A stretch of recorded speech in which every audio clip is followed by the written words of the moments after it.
Boys, UFC 318, like we do for every single one of these pay-per-views. As you can see on screen, we got a tier list. We're going to run through every single fight on this card. And as you can see, we're going to rate them from best, good, mid, bad, and worst. For best and worst, we can only have one fight on this card in each of these spots. For good, mid, and bad, we can stack up as many as we need. And I'm not going to lie, yes, this is a good card. Is it pay-per-view worthy? No. But there's some good fights on this card. I'm not going to lie. With that being said, start off in random order, not bout order or anything like that. Let's get Bruno Ferreira versus Jackson McVeigh here. We're going to put it in best just for right now because it's literally the only one on screen. So it has to go in best. And yeah, this is it's honestly low-key a mid fight just because, McVeigh, semi-short notice, he had a fight here not too long ago. His opponent missed weight. It was short notice, a lot of short notice bullshit, and now he's getting fed to Bruno Ferreira. And a lot of easier fights in that weight class that McVeigh could have got, but hey, he wants to get into the UFC. This is how you get into those good graces. I think it's going to end up in a knockout. I think Ferreira is going to chin him, and I think it's going to be a fun fight while it lasts, but is it going to be the most competitive? Probably not. It'll go in best just for right now. Let's keep moving down, though. We can put Francisco Prado versus Nicole here, and it's mid. I don't think Francisco Prado should be in this weight class at all. I think he's way too small for the weight class. I think this dude's gonna mog him pretty much. Could I see him finishing him? I mean, it's a possibility. But again, Francisco Prado, I just don't like him for the weight class. It's a mid fight, and it's crazy that, we just had to see these two guys on this pay-per-view. We couldn't have had them on a fight night card. No, we needed to save a spot on a pay-per-view for these two guys.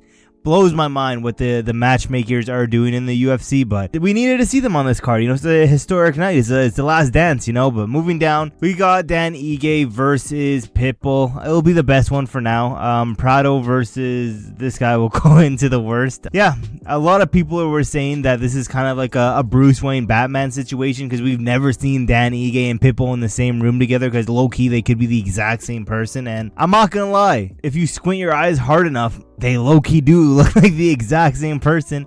It'll be a fun fight. This is the last time I'm gonna probably pick Pitbull to win, at least if he's still in the top 15 at featherweight. But yeah, it's a do or die moment for Pitbull, especially his age and everything. But I said it in my prediction video, this just seems like one of those fights that Dan Ige loses. This looks like a fight he should win on paper, but he fumbles it. I don't know what it is. I do think that Ige can get it done here. I can see him clipping Pitbull because Pitbull has struggled with, those shorter, compact fighters before. But yeah, I think this would be, so far, the best fight out of these ones, but won't be there for much longer. Let's keep moving down, though. We have Adam Fuckett taking on a new up-and-coming fighter, making his debut in Islam Dulatov. And again, we just had to see these two guys at UFC 18. We couldn't have had this on ABC next weekend, but we had to have it on a pay-per-view. It's a good card. It's a good fight. Again, these are good fights, but they're just not UFC pay-per-view level. They're good UFC fight night card level. With that being said, still good. Is it mid though? I don't know. Fucking Adam Fuckett just has a way of almost cockroaching his way out of danger sometimes. There's points where it looks like he's about to get finished and he just cockroaches his way out of being finished. But it's a good. I'm honestly gonna put it in mid, to be honest. It's mid. Yeah, I like it in mid right now, but it's an argument to going good. We'll keep it at mid just for right now. Moving down, I'm gonna keep this one there. I have Jimmy Crute taking on Marcin Prashno. I'm looking at the rest of the card, and yeah, I think I lied. This is one of the three lowest level UFC fights we have on this card. And once again, we just had to see it at UFC 318, the last dance. We just had to stack this card for Poirier. We had to bring out all the big name value guys, all the, other BMF dudes. We had to bring them on this card. We just needed to see Jimmy Crute and Marcin Prashno on this card. It's a garbage fight. Both these dudes suck ass. They're not that good. Let's keep moving down to this. Should be a fun fight. We have Atiba Gutierrez taking on Robin Valentine. Valentine, crazy dude. You know, he has some low-key like a Yuri, you know. I'm not saying he fights kind of like a Yuri, but I could see some inspiration from Yuri, you know. Even I could see some inspiration from like Death Sentence with Robert Valentine's fight style. Like, he'll just do some random standing hammer fist, you know. But I think Atiba Gutierrez is going to chin Robert Valentine bad and put him into the sleep dimension. He's going to get Jack Hermanson in this fight. Mark my words. I had that in my rare locks. If you haven't watched that video, link in the description. Watch that shit after this one. Keep moving down, though. The co-main event. Oh, the fact that this is a co-main event is hilarious. Is it good, though? I mean, yeah, it's still a good fight. If this was a main event of a Apex card or even just a normal fight night card, this would be a good main event. I wouldn't be mad about this, but it's just not UFC pay-per-view level. It's good. It'll be fun. You know, Costa is rarely ever in a boring fight. Same with Kopylov. Should be fun. Should be maybe not back and forth. I could see Kopylov using Paulo Costa as a punching bag for 3 rounds, but should be fun. Good name value dudes in here. And yeah, just keep moving down. Again, we need to have Unk in this card. When we're talking about BMFs, we have to have the Unk of the lightweight division and Michael Johnson on here. Again, I'm thinking about it. I wouldn't be mad if this shit was on a Apex on a fight night card. I would be hyped to see this on a fight night card.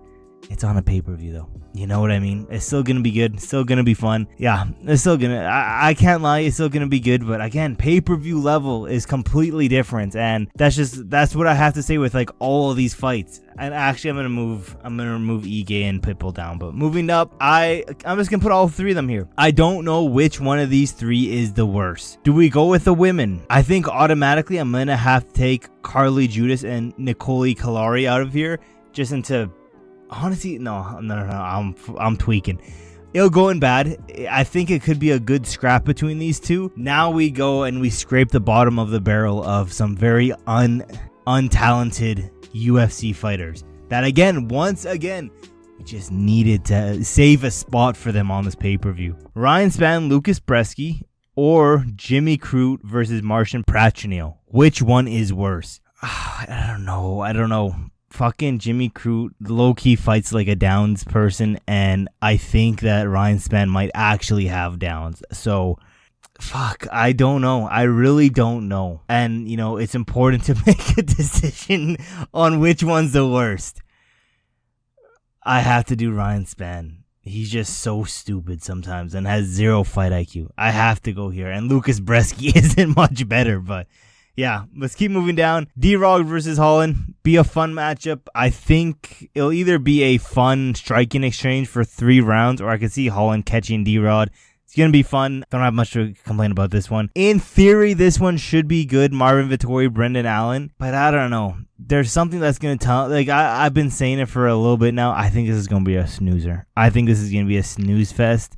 I'll keep it in good for now, just because it's a possibility it's not a snooze fest, but I have a high inclination that this shit's going to be a snooze fest for 3 rounds. And yeah, unless Vettori comes out here and, I don't know, completely changes his game plan and is a completely different fighter than what we've been seeing for the last few years, Brendan Allen's going to win this fight. And Brendan Allen, in my opinion, isn't that good either, but let's keep moving down to the... Do I want to put the best one up here now? No, but I'll keep it down there. But another good fight, Vinicius Oliveira versus Kyler Phillips. Am I more excited for this one than D-Rod? No. I think right here, second place is good.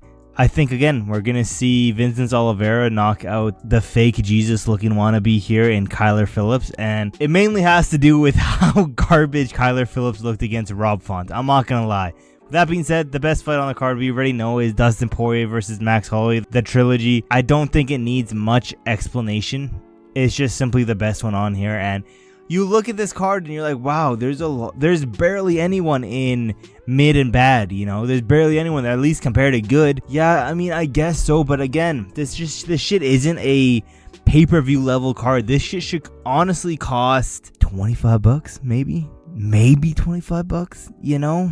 For a pay-per-view level card. I don't know. Again, I question why we needed to see, honestly, all these people could say on the pay-per-view. Why did we need to see Jimmy Crute versus Patricio on a pay-per-view? Why did we need to see Ryan Spann versus Bresky on a pay-per-view? These are dudes that we should be seeing on the Apex Fight Night cards.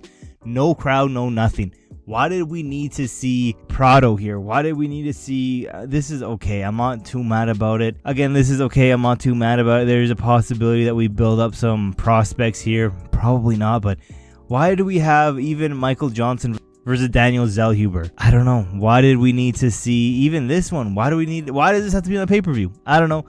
I really question the UFC's matchmaking and positioning of cards, I guess, but let me know in the comments below. What do you guys think of my positioning right here? Do you agree? Do you disagree? Let me know in the comments below, and I will see you guys in my next video.